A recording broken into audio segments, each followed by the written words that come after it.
السلام عليكم ورحمة الله وبركاته. مع حضراتكم محمود نصير، ريسيرفوار انجينير، وبعرض لحضراتكم كورس خاص بريسيرفوار دايناميك موديل باستخدام البتريل. والنهاردة الخطوة رقم 7 اللي هي الروك فيزيكس. دي الخطوات اللي عملناهم قبل كده، وصلنا لآخر حاجة الفلويد موديل. عملنا امبورت للبي في تي داتا والانيشال كونديشن. والنهاردة ان شاء الله الخطوة رقم 7 اللي هي الروك فيزيكس، بتتكون من شقين. الشق الاولاني اللي هو الساتوريشن فانكشنز، وديت خاصة بالريلاتيف برميابيليتي كيرفز والكابيلاري بريشر كيرف والروك كومباكشن. فنقول بسم الله الرحمن الرحيم ونصلي على سيدنا محمد عليه افضل الصلاة والسلام، ويلا بينا نبدأ بمشيئة الله. طيب انا فتحت كده الموديل بتاعنا اللي هو الارب موديل، وهنعمل دلوقتي بمشيئة الله الروك فيزيكس. هاجي على الريسيرفوار انجينيرنج في الجزء الخاص بالروك فيزيكس. عندي طريقتين اللي انا احمل او اكريت بيهم الداتا، اما امبورت زي ما عملنا في الفلويد موديل هنا. لو انا عندي داتا جاهزة بدوس امبورت وادخل الداتا بتاعتي، لو انا ما عنديش هدوس روك فيزيكس. فالموديل بتاعنا اللي احنا هنشتغل بيه ان شاء الله هنعمل كورليشن.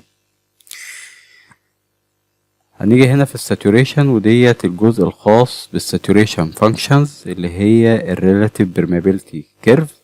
وهنا بقى الاند بوينتس بتاعت الكيرف دوت زي ما شايفين كده زيروهات، ان مفيش داتا اوريدي داخله معايا. طب هو البتريل عامل هنا بريسيتس مجهز داتا وفقا لنوع الروك اللي موجود عندك، يعني سواء كان ساند، شيلي ساند او فراكشر.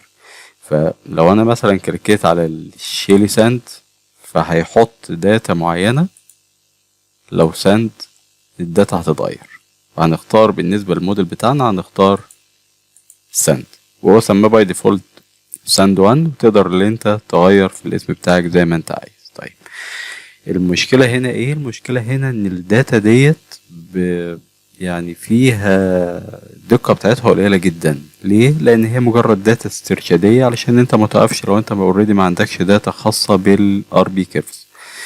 طيب في الجزء بقى الخاص بالهيستوري ماتش، لو انت ما لقيتش او لقيت الماتش مش مظبوط عندك، فبالتالي اول حاجة هتفكر فيها الداتا اللي انت مدخلها عن طريق الكورليشن ديت، ان الداتا ديت يعني مش يعني مش داتا اكشوال.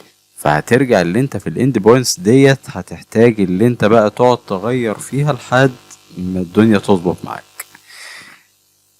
ده الجزء الخاص بالار بي كيرف. والار بي كيرف مهم جدا اللي انت تشوفه، فمهم جدا اللي احنا نقرا عنه كتير. وبمشيئة الله ربنا ييسرها ممكن ابقى اعمل سيشن لوحديها كده بعد ما اخلص الكورس بتاع البتريل للار بي كيرف لوحده، لان هو مهم قوي يتفهم علشان تفهم الحركة بتاعت الفلويد بتاعك في الخزان.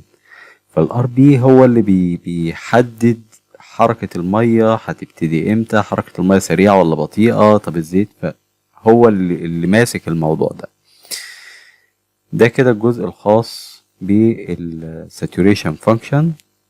بعد ما اخترت انا اللي هو السند هدوس ابلاي، فهلاقي فولدر اتكون عندي هنا في الانبوت خاص بالار بي كيرف اللي احنا دخلناها دلوقتي. هاجي بقى في الكومباكشن نفس الكلام، هختار برضو وفقا لنوع الروك بتاعي، فهختار consolidated sandstone،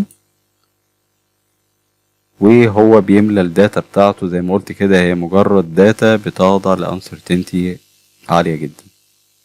بعد ما خلصت هدوس ابلاي واوكي. فانا عندي كده بقى saturation function اهي، والروك كومباكشن موجود معايا. لو عايز اعرض اي كيرف موجود هفتح الفانكشن ويندو اللي كنا فاتحينها قبل كده، او تيجي من هنا من الويندوز واختار فانكشن ويندو. دي كنا فاتحينها ساعة البي في تي داتا كنا بنعرضها، فتقدر تعرض الار بي كيرف بتاعك. وزي ما قلنا ان الاند بوينتس ديت هنرجع لها تاني نعدل فيها في الغالب يعني. ده كده كان الجزء الخاص بالروك فيزيكس، أرجو يكون واضح عند حضراتكم. وهنرجع له تاني غالبا بنسبة 90% لما نيجي في حتة بقى الهيستوري ماتش ان شاء الله. اشوف حضراتكم كده في الفيديو اللي بعد دوت ان شاء الله، والسلام عليكم ورحمة الله وبركاته.